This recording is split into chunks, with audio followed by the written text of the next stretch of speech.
Welcome. This is the Insider's Edge to Real Estate Investing with James Nelson, the principal and head of Avis & Young's Tri-State Investment Sales Group. In this program, you'll learn game-changing strategies to outperform the market. James will teach you how to source, execute, and capitalize on the best real estate opportunities in New York and around the world. Now, here's your host. This podcast is for educational purposes only and should not be relied upon for investment decisions. The opinions expressed are those of the guests and not their companies. Listeners should not act upon the information without first seeking appropriate advice from an accountant, lawyer, or other professional. Welcome, everyone, to episode number 202 of the Insider's Edge to Real Estate Investing. I'm your host, James Nelson. I'm principal and head of Tri-State Investment Sales for Avis & Young.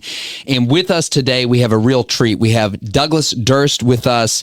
Douglas is the chairman and a member of the third generation to lead the Durst Organization. Under the leadership of Douglas and his cousin Jody, the company's commercial and residential portfolio grew significantly with groundbreaking new developments.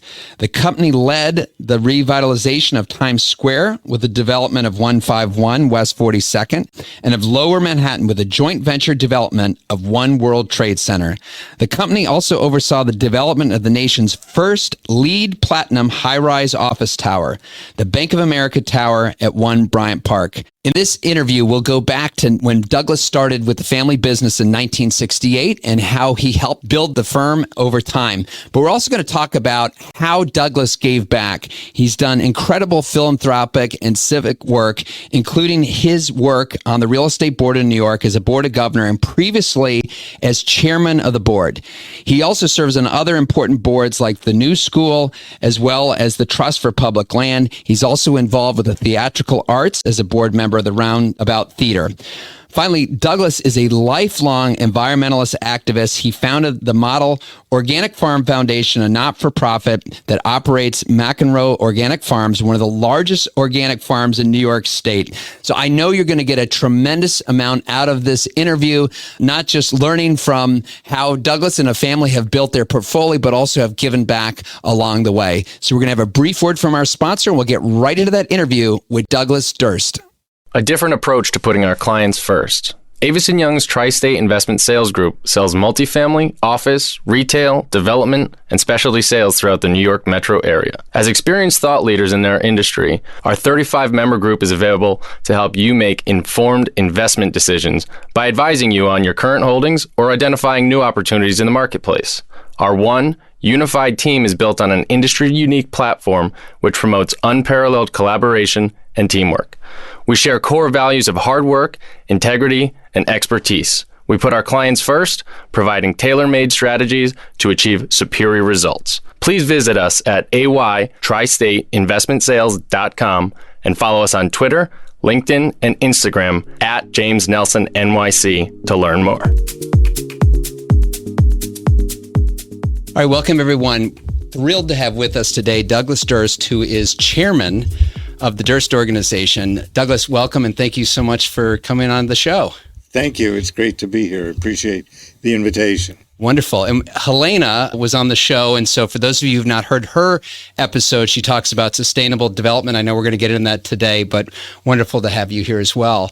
So, Douglas, I thought for the audience, it'd be wonderful for them to hear a little bit about the history of the Durst Organization. Maybe you could talk about how it was founded. You're third generation now to lead the... third generation, yes. So my grandfather came to this country just before the turn of the century, the 20th century. And he started with a pushcart, eventually saved enough money to go into business, clothing business by himself, and then had a partner. And people started asking him advice about real estate. And he realized that they were making more money from the real estate than he was making in his clothing business. So he started investing, and we date the start of the company to 2015. And for the next, his children, my father Seymour, his brothers Roy and David, and sister Alma, all became part of the company. And for the next, until the Second World War, they mostly bought and traded property. Do you know how your grandfather first got the seed capital for that first investment? So going from pushcart to making an acquisition, did you ever hear the stories of how he was able to raise the money for his first acquisition? Their first investment in the clothing company, each put in about $500. Wow. And once they started building out the business, was the focus always on the office side of the equation, or were they? No, they had many residential properties, but when rent control was instituted in 1947, my father got rid of all the residential properties. When we started with office development, we would acquire some for demolition, but now we're a major residential landlord, having built 4,500 units, I think it is. Mm-hmm. And what is the office? 3,400 units, sorry. And what does the office portfolio consist of today? I know One World Trade Center, among other things, but what does the footprint encompass? 13 million square feet of office space in 13 buildings. And that's all here in New York? All here in Midtown Manhattan, except for the World Trade Center, which is downtown. And I know at one point on the multifamily side, and we might have talked a little bit about this with Helena, that you have looked at other markets for multifamily, I think for a while, maybe down in Philadelphia, but the multifamily has also been predominantly in New York. Yes, all in New York. We did look into Philadelphia. We made some acquisitions there, but after COVID, the market turned against us. And so we're no longer developing at this moment in Philadelphia, although we still own the properties. So obviously your family and you personally are big supporters of New York, and having served as the chairman of the real estate board in New York, where we got to know each other. What is it about New York that has kept your family here for over 3 generations? I went to college in Berkeley, and I would realize each time I would fly back from San Francisco and land in New York that there just was an energy and excitement in the air that I missed in San Francisco. There's something about New York. Well, many people have, especially Frank Sinatra, have made it clear that New York is the place to be. And I'm sure along the way you've been presented with multiple opportunities to invest in other cities, countries, different types of projects. Is it just always the idea was to stick with your focus? Well, as I said, we did look into Philadelphia, and in the 90s we did spend a lot of time in Portland, Oregon on a project that ended up not happening. But we've learned through these 2 experiences that real estate is local, and that you have to be familiar with the market, familiar with the people and the players in order to be successful. I'm thinking, so I've been doing this for 25 years, and I remember my first experience with the Durst Organization was with the debt clock, which has since been retired. I think it was retired initially in 2000 and then moved, or no? No, in 2000 we covered it up. We didn't retire. I guess we retired it, but we covered it up because it could not run backwards, and President Clinton had created a surplus.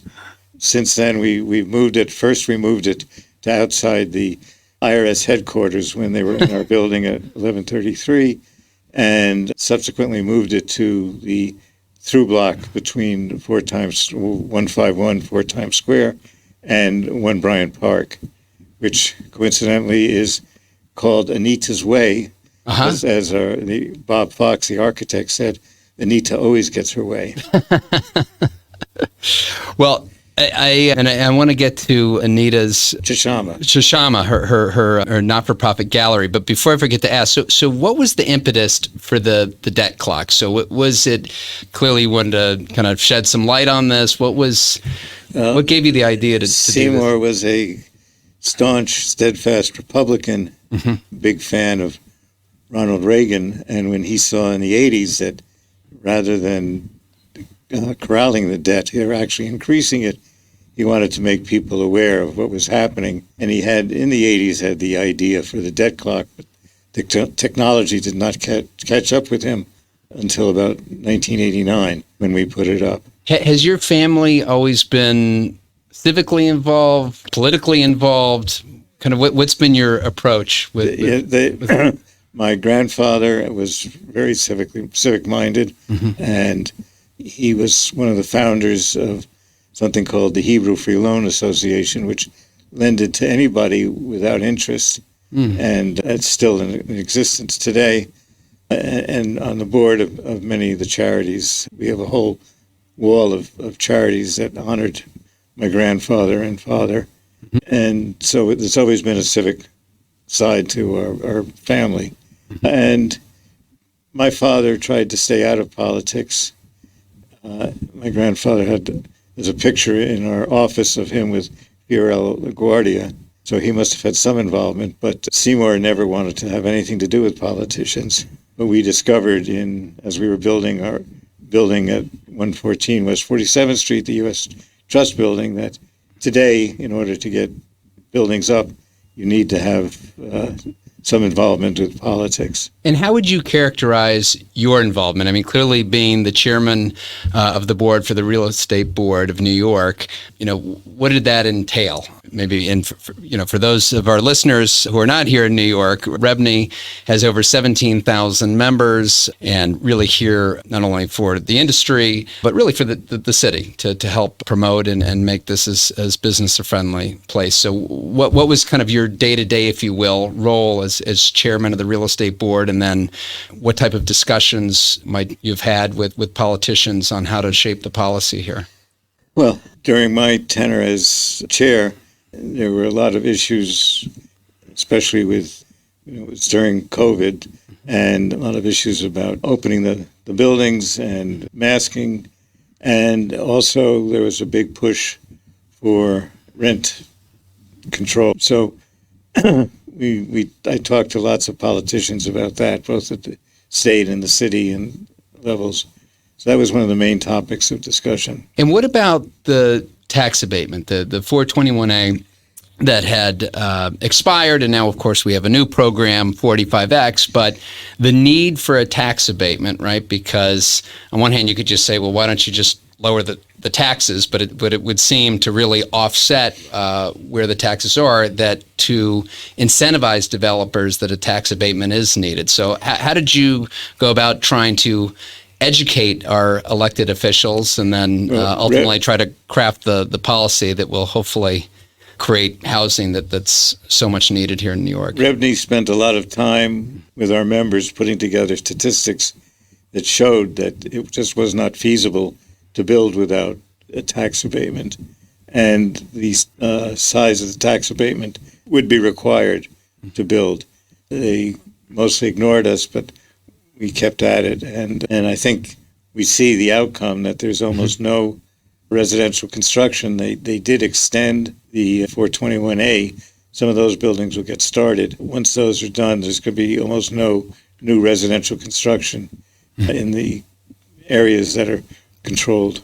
So one of your large-scale residential developments, Hallett's Point. So this was, if I'm not mistaken, a three-phase project. Yes. You had originally built several hundred units, if not over 1,000. So certainly at one point, whatever the incentives were seemed to work. But now I think is that still been in a holding period? Well, to see if these new tax incentives are going to work? Well, we know that they're not going to work. They're not going to work. 421, we built our first project at 10 Hallett's, and that's now successfully rented. The second phase, which is 2030, is under construction and should be finished in about a year or less now. And that was also done under 421A. So 421A was a very successful program. Mm-hmm. And fortunately, 485X is just not feasible to build under because of the wage requirements. So when you take a long-term view, because I guess when you originally acquired that site, I mean, maybe you did have plans initially to try to build it all at once, or maybe it was to phase it, but clearly this was a long-term development plan. I remember the first guest we ever had on the show was Bruce Ratner, and I think he was famous for quoting that any good project takes at least 10 years. So, I mean, when you get into these large-scale developments, how do you even begin to model or underwrite what something's going to look like if you don't even know what you're ultimately going to be able to get entitled, what kind of incentives might exist. So is it just knowing that you have the right basis to make the bare minimum work, and then you hope that you can expand from there? Or how do you try to tackle the unforeseen? We try not to tackle the unforeseen. At Hallett's, we bought into a project that had been approved by the Bloomberg administration with certain benefits. When de Blasio came in, they said that they weren't written down, so they didn't count. And we built, as I said, the first project, 10 Hallett's, and then we had a big dispute with the de Blasio administration about the benefits for the second project, and they reneged on 2 or 3 deals, and so I told them that we were going to wait until there was a new administration, which we did, and then we started Hallett's 2030. Got it. So it was not by design, clearly, that it's taken this long. It's just, sometimes you have to wait until... No, it was going to take about 10 years, as Brooke said, but they were supposed to be built sequentially, and right now we should be finishing 3040, but because we got delayed, that land will sit for a while. Okay. So now I'd like to come back to the office portfolio. So 13 million square feet. I don't know where that is in the rankings, but certainly has to be up there for New York. And I would say that, the landlords who have, maybe a larger portfolio, I would say most of them are probably publicly traded. So yes. How do you, obviously this portfolio has been amassed over time. What's been the strategy to continue to acquire and grow the portfolio? Why don't I start with that? What has kind of been the growth plan for the office portfolio over the years? Well, during my father and uncle's reign, they would build a building every couple of years. There was no real overall strategy, just would find a site and would build one. At the end, they built 2 buildings at the same time, 825 and 1155. But it was more happenstance that they were able to acquire sites and build on them. And would you say that developing ground up, that was the best strategy for them to grow the office portfolio? I mean, you look at kind of what's happened even over the last 5-10 years in office investment, and you have publicly traded shops, you have all this private equity, foreign capital all pouring in, driving up pricing. So was the thought process that development was the better way to build out the portfolio at the best basis? My father always considered himself a land assembler. He put together huge tracts of land, Manhattan Plaza, which is between 42nd and 43rd, 9th to 10th. There were about 200 buildings that he acquired to put that site together. And in the beginning, in the 50s, when they started taking over the business, they would assemble property and then sell the site to a developer. They soon realized that actually building the project was the best way. It gave them much more return than selling it. And I remember my father telling me that when they started, they usually would sell to one of the other families. And so the head of the family they would usually sell to called up my grandfather, said, "Do you know what your boys are up to?" And my father, Joe, said, he told them, and he said, "If that's what they want to do, that's okay with me." So that's how we got into building. The first building was at 200 East 42nd Street, now 655 3rd Avenue. And that building we just renovated and released. It's now 95%. It was built in 1958. And you've always financed these mostly with banks, and as far as bringing on partners, have you always decided to just keep it within the Durst Organization, or have you ever thought about bringing in LPs, institutional capital? We've talked to partners frequently, not frequently, but from time to time. The issue has always been that we don't sell. They want to be able to sell and recoup their money. So we've never been able to structure a deal. We do have 2 partners, and so if somebody rents 50% of a building and helps finance it, we'll consider them as a partner. Yes. And the other is the Port Authority of New York, who put $3 billion into the project. And so if somebody does that for us, then we'll gladly be their partner. Good. And let me just say that Port Authority has been a great partner to us. So why don't we talk about One World Trade Center now? Because at one point I believe that you all had said that you were very happy in Midtown, that you weren't looking in the financial district, and then of course there was this opportunity to take over One World Trade Center. So what was the impetus there? What changed the mindset to go and become a part of that? Well, it's One World Trade Center is a great building, and the opportunity to be part of it was just too much to turn aside. And so we competed with several other real estate companies, and were lucky enough to win the RFP. Yeah, no, it's a spectacular building, and it's wonderful to see how downtown has come back to life. What is and again, kind of going back to your organization and what it takes, I mean, even for a building like that to oversee it, to handle the leasing, I mean, what kind of team do you have, and how do you go about running all these buildings? We have a very large team. We have about 1,500 employees. We do not contract out cleaning or the security. Everybody works for us. Mm-hmm. We consider everybody part of the family, and everybody is invested in getting the best product, and best services. Mm-hmm. My Uncle Roy made it very clear to me when I started that we were in a service business. We're not in a development business, and we have to provide services to our tenants. So that's part of our mantra, that we provide good services or better services than you can find elsewhere. And if I'm not mistaken, I think your organization was ranked as one of the best places to work by Crain's. Is that correct? I believe so. We got very close to being it, yes. Yes, no, I've definitely seen you on that list, and I've certainly heard from your employees as well. I mean, how do you, especially with 1,500 people there, how do you instill culture? How do you do things differently maybe than other firms out there? Well, as I said, we try and make everybody feel that they're part of the family, and that they're invested in making the buildings as good as possible. We have retreats, we have parties for our employees, special events for our employees and for our tenants.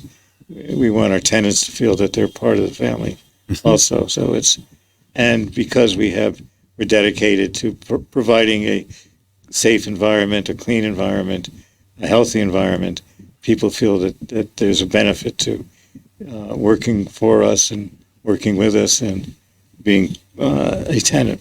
Mm-hmm. And talk about the family aspect of the business, because how many Durst do you have right now that are working at the organization? There's Jody, in my generation, there's Jody and me, and Jody's brother, Christopher, and my nephew, David Neal, my sister's son-in-law. And then in the next generation, there's Helena, Alexander, and Jody's two sons, Lucas and Nick. So you have some grandchildren as well who are there, I believe? They come in, but they're not. My son, Victor, actually, my grandson, Victor, who is my daughter, Anita's son, who is 19 and going to the new school, was a intern last summer.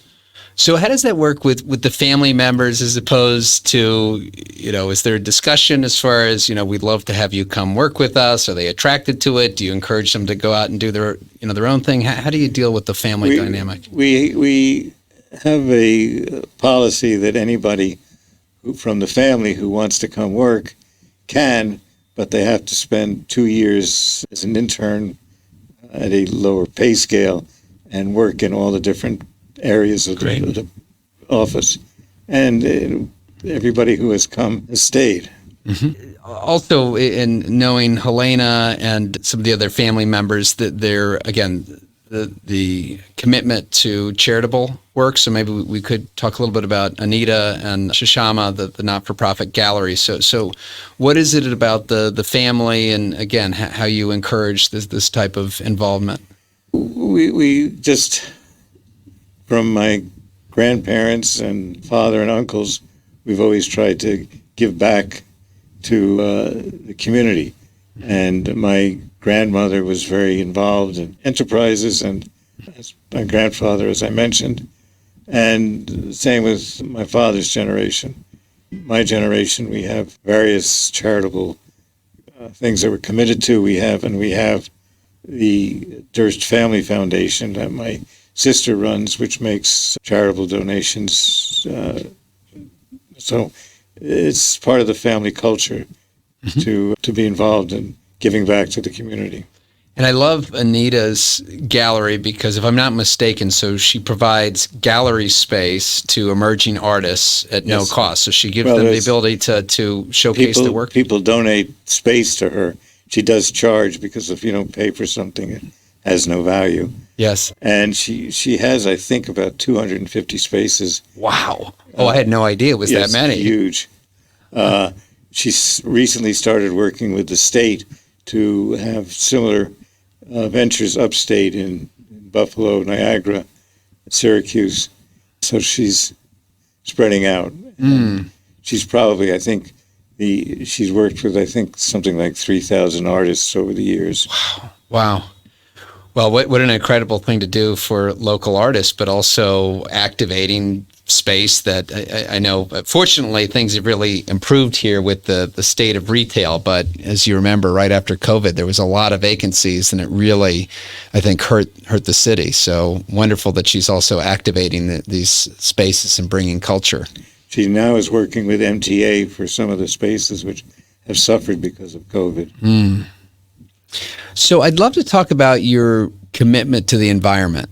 So you founded the Model Organic Farm Foundation that operates McEnroe Organic Farms, which is one of the largest in New York State. So where did the passion for the environment come from? It came from, once again, our grandparents and parents. My grandfather taught us to always leave a place better than we found it. And it's just something that we grew up with again. That similarly, my wife, who was from Denmark, was very concerned about the environment. We been recycling since the mid-'80s. That's when we founded McEnroe. And we just feel that it's necessary to make create a better place for everybody. And these organic farms, what do they consist of? I mean, is this one organic farm? It's a not-for-profit business, or what kind of goods are you producing? Well, we have beef cattle. We used to have, and we have turkeys. We grow all sorts of vegetables. Best product is our tomatoes, which we grow in a greenhouse. And we had a roadside stand, but that's not working out anymore, so that's closed. We like to tell the story of our neighbor farmer who won a $5 million lottery, and when they asked him what's he going to do with the money, he said, "Well, I'll keep farming till it's gone." That's fantastic. So it's more of a passion. You're not in it for profit. I think I have had some honey from the rooftop at One Bryant Park. Is that possible as well? You have a bee colony on the top of the One Bryant Park? Not just One Bryant Park, but out at Hallett's before we started, and at Helena, the building. We produce a lot of honey. We'll get you some more. I'd love to talk about your LEED Platinum, the Bank of America tower at One Bryant Park. And I know, I don't know if I want to call it controversy, but I know there was certainly some question when the city came in with their new carbon requirements, and I was astonished to hear that somehow this did not meet the initial requirements. We can get into why that is, because it clearly is a very efficient building. But what is it about, again, building LEED Platinum? Is that something that you're committed to? Is this, again, the right thing to do? How have you gone about doing this? The first building that Jody and I built, which was known then as 4 Times Square, and now 151 West 42nd Street, we were building it with Dan Tishman and Fox and Fowl as the architects. And the three of us, 3 firms, decided we wanted to build a environmentally correct building, a green building, as it's, I don't like that phrase, but anyway, but we didn't know what it meant. So we had a series of retreats to try and figure out just what would go into a green building. And what we came up with resulted in 4 Times Square, which really was the blueprint for LEED. It was based on a lot of the work that we did with the Rocky Mountain Institute to come up with what would be a green building. So and we started in the early 90s with Con Edison to make our buildings as energy efficient as possible. Mm-hmm. So we started learning about what went into that, and it took a lot of experiments. We included all sorts of things that turned out not to work quite as well, but solar panels on the outside of 4 Times Square, and then Con Edison wouldn't let us turn them on. Well, that's surprising. I'm sure there's a story behind that, yes. But some of the things that did work, and I know when I've been to One Bryant Park, and maybe I don't know if this was new technology, but the idea that the smart lighting, as far as when, on certain sides of the floor, when you had natural light, you don't need additional lighting, and maybe the temperature controls as well. I mean, what were the other major things that you accomplished there to make it more sustainable?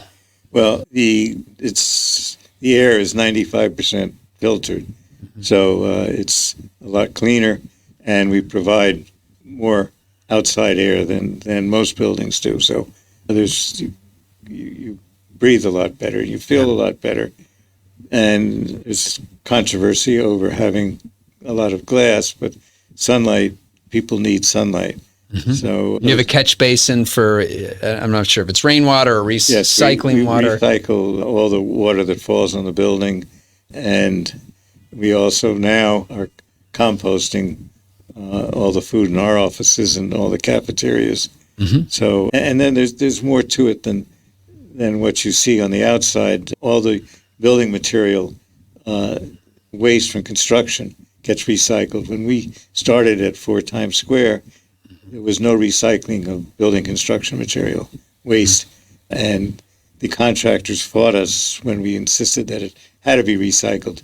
Then they realized that it could actually make money recycling the material, so that changed that. Well, I was going to ask, as far as originally when you did this, it was to create the most efficient building, but how much were you looking at the economics at the time? Were you asking yourself, as far as, okay, well, it's going to cost this much more to build, but then the trade-off is the energy bills are less? Did you ever complete that analysis before you embarked in this, or what are the major takeaways as far as the added cost for savings? We would always do see what the payback was. We would try to achieve a 5-year payback. The additional costs are really insignificant compared when you're talking about spending $500 or $600 a foot at the time, $1,000. Right. Today, the additional cost is maybe 2% at most, and you get paid back. Mm-hmm. So then the obvious question, I guess, becomes, why doesn't everybody do it, right? I mean, now they might have to with the new carbon emission requirements, but are you surprised that not all developers have embraced this? Well, when we built 4 Times Square, it was completed in 1998, we expected that we would create a new model for how to build buildings, and we're shocked that nobody thought it was appropriate, or everybody questioned why did we do it. So yes, it was very surprising. Do you think it's ultimately what's going to take the change? I mean, I guess part of it might be just having fines if you don't comply, but I guess the other side is that certainly I would imagine there's tenants that have come to you because of your sustainable measures. So if you have enough tenants who are demanding green building, that I would imagine would really get the other office developers' attention. Now everybody is aware of the benefits of green construction. Mm-hmm. Tenants want to be in a environmentally positive building.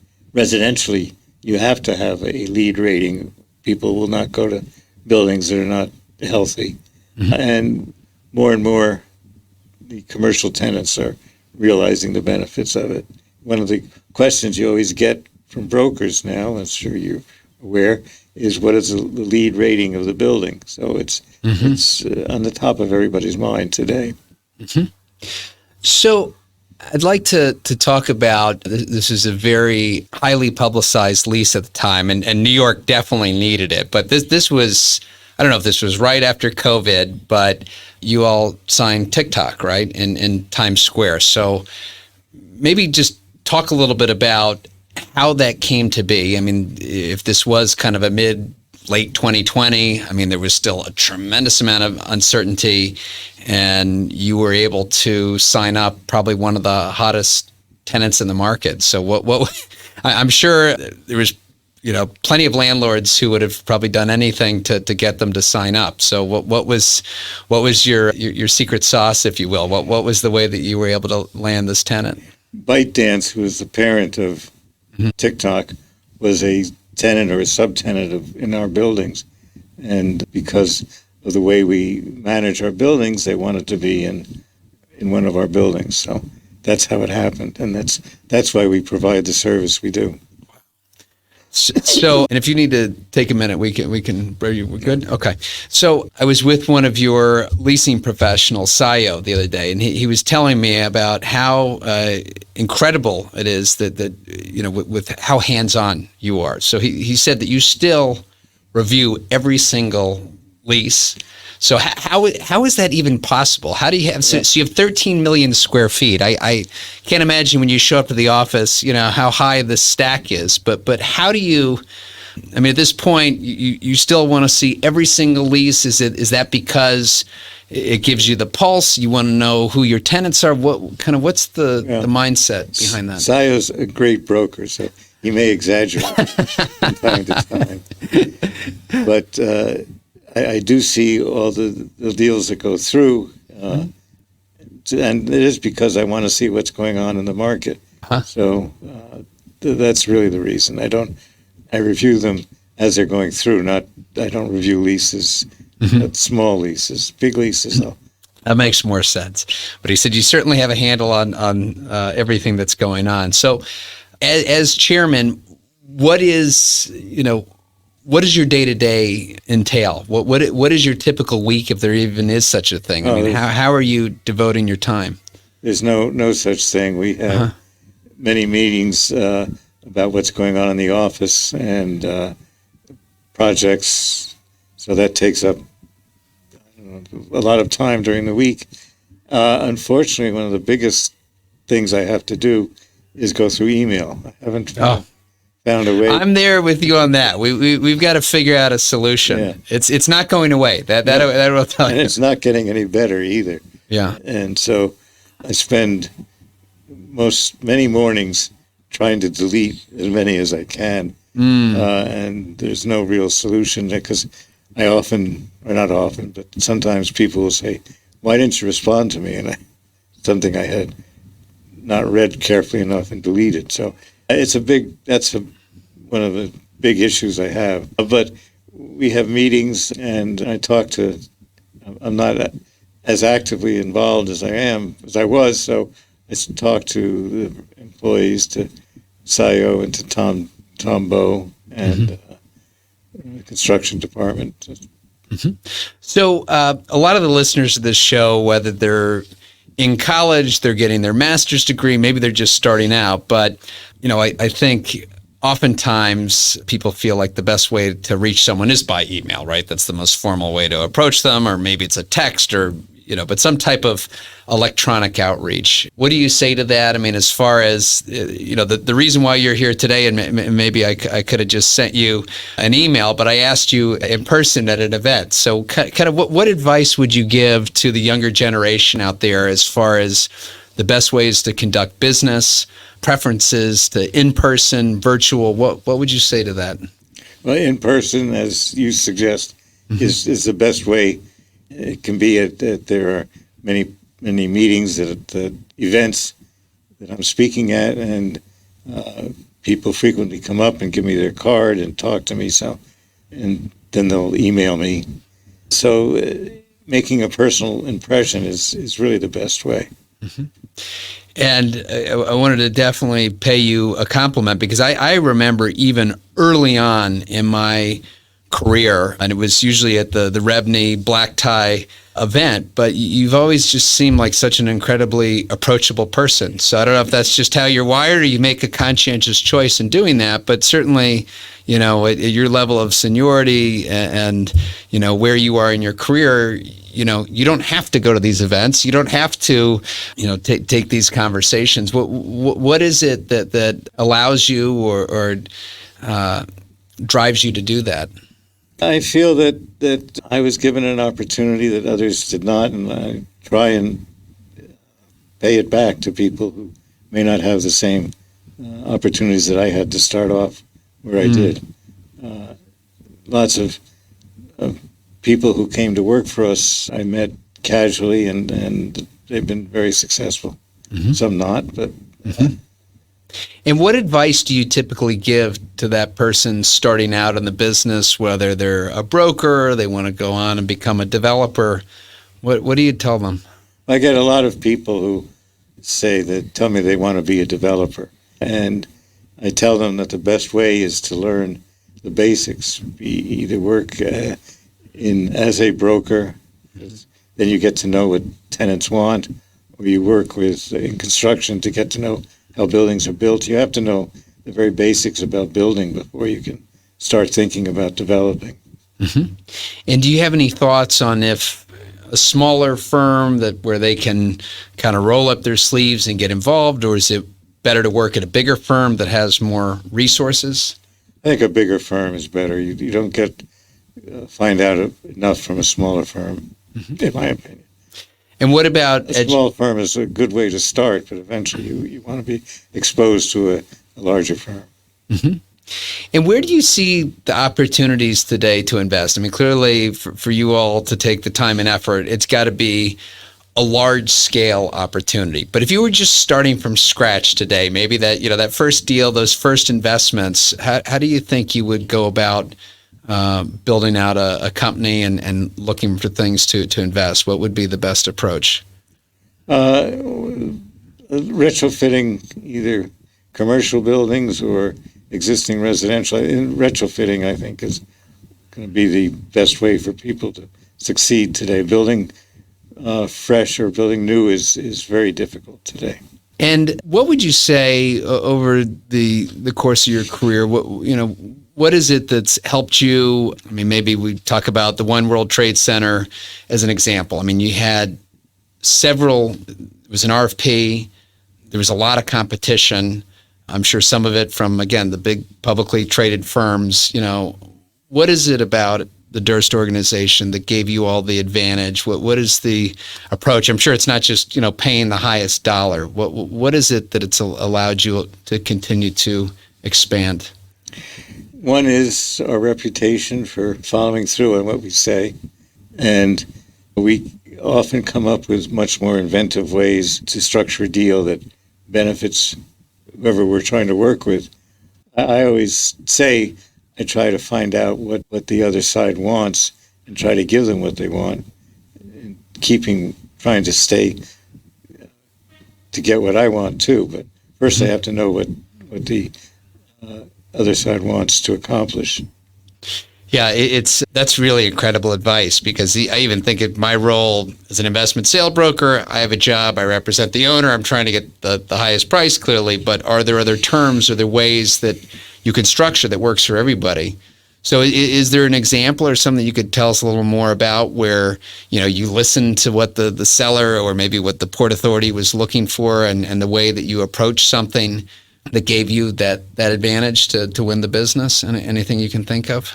I was buying a house, and this was sometime after the 2008 financial crisis, and the seller, he was willing to meet his price. In addition, I was willing to let him give me a mortgage at a high interest rate.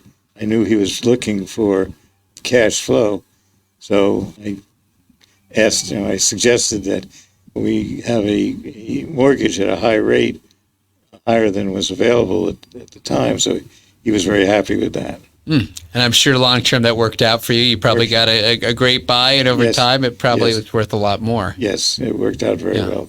So really asking the right questions to figure out what is the motivation. So if you're looking to buy something from a seller, to understand what's important to them and then try to address that. Yeah. Now that makes a ton of sense. Douglas, you're involved in so many different incredible things. So I don't want to fail to mention, but you're also a board member for the New School. You're trustee emeritus for the Trust for Public Land, and then also on the board of directors for the Roundabout Theater. So any of those experiences that you want to talk about, or why you've been involved in those organizations? The Trust for Public Land is just a fantastic organization that provides land not just to protect it, but to let people use it. So they're all over the country.